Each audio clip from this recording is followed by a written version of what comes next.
Hey everybody, it's Minister Kenita Smith here, and today's pearl is It's Your Training.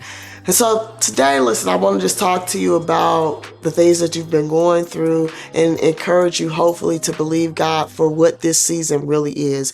You know, when Moses was being trained, God trained him through his confrontation with Pharaoh. When Joseph was being promoted spiritually, he trained him through all of the incarcerations that he went through and experienced. And when David was being trained to become king, he went through in the fields with the sheep. Everything that they learned about their spiritual battle, about faith with God, about who they are in Christ and what God called them to do. Before even Christ was born, he was already here in the beginning, right? So everything that they were already spiritually and what God ordained for them to be, he trained them up to make them.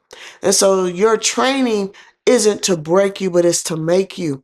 And David and Moses and Joseph, they had to fight past the fear.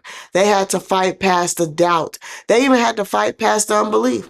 They waited for years for God to do some of the things that he said that he was going to do. But when he did it, it was instant and it was done and it was greater than they could have ever imagined. So what you're going through is training ground. It's a training season. So you're learning how to fight for your family with some of the tension that is going on in your families. You're learning how to fight for the businesses that you have built and the ministries that you are cultivating as you go through building them, as you go through praying and believing God for the provision and the substance, and he does it. That builds you, it builds your faith, and it builds your relationship with him.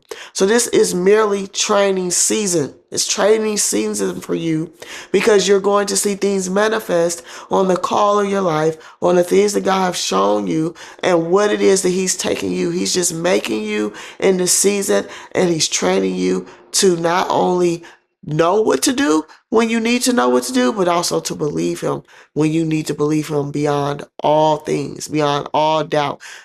That's what he's doing in this season. So I encourage you to know that he's training you and to move forward in that because he's going to do a new thing in your life. Shall you not know it? I will see you next week.